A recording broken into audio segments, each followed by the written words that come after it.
Laban na, panibagong araw, panibagong tuklas. Ikaw ba ay taga-Hain, Nueva Ecija o malapit ka lang rito? At naghahanap ka ng isang private resort na for as low as 3,500 pesos lang? Maghapon na kayong makapag-e-enjoy. Kaya laban na at kulayan na natin ang matagal nyo na ang drawing. Ang inyong mga hindi hintay na selebrasyon ay dito nyo na ganapin. Pwede sa kasal, sa binyag, sa birthday, sa reunion, o kahit trip nyo lang, solid at makakapag-enjoy kayo. Maluwag, malinis at payapa. Ang tanong, saan nga ba ito sa Hain, Nueva Ecija? Ito ay matatagpuan sa Purok 6, Barangay Santo Tomas Norte. Malapit lang sa lahat ng inyong pangangailangan. Napakaraming amenities, kaya komportable kayong makapag-i-stay. Lalo sa gabi, napakaliwanag, kaya doble ang happiness. Malayo sa kabahayan, kaya kahit mag-party-party, walang problema. Available dito ang day swimming, night swimming. Pwede rin ang overnight or 24 hours stay. Ang tubig palaging bago at malinis, kaya ligtas para sa mga bisita. Kay ganda pa ng paligid, kaya perfect din sa mga pictorial. Ay, muntik ko na makalimutan, kanina pa ako nagsasalita. Ang pangalan nga ng private resort na ito ay 4J's Private Resort. Marami ng iba't ibang alaala ang nabuo sa resort na ito. Naging bahagi na ito ng maraming tropahan at pamilya. Mga selebrasyon na dito ginanap at hindi makakalimutan. Bawat sulok ay punong-puno ng istorya. Mga masasayang alaala na saksi ang upuan at lamesa. Kaya nga kung naghahanap kayo ng perfect place para sa inyong outing, aba, dito na kayo sa private resort na hindi kayo mabibitin. Kung kailangan nyo ng kwarto, nandito na at naghihintay. Mag-PM lang kayo para sa kumpletong detalye. Para bago kayo pumunta rito, alam nyo na kung magkano ang sharing.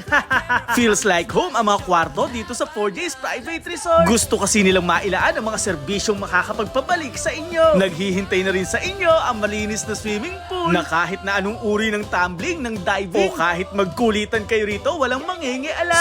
Sa inyo ang buong resort na ito for as low as 3,500 pesos lang. Sa mga mahilig mag-concert dyan, meron na pong video kay. Ayun nga't napasabak na naman kami ng mga sisiw. Wi-Fi zone na rin ang buong resort, kaya walang mintis ang social media live. Yung pool nila, yung adult, nasa 5.5 feet. Yung pangbata naman ay 3 feet lang. Kasama ko nga ngayon ang mga sisiw na si Carl, si Tupeng at si Kyle. Sobra kami nag-e-enjoy dito sa 4J's Private Resort dahil nandito na lahat. May video game din dito na pwede nyong paglibangan. May mga lutuan na rin, kaya kahit ano ang trip nyong iluto, pwedeng-pwede, walang mangingialam. Ay, kaya nga bakit ka palalayo kung meron na dito sa Barangay Santo Tomas Norte, Hain, Nueva Ecija. Katulad nga ng palagi naming sinasabi, suportahan at tangkilikin natin ang ganda ng ating lalawigan. Dahil dito sa Nueva Ecija, maraming dapat matuklasan. Hindi rin tayo papahuli sa magagandang pasyalan. Ito po muli ang Team Laban na palagi nagpapaalala na kahit saan ka man mapunta, ipagmalaki mo na ikaw ay taga Nueva Ecija. Maraming salamat sa pagsama hanggang sa muli. Paalam, ingat, and God bless. Laban na!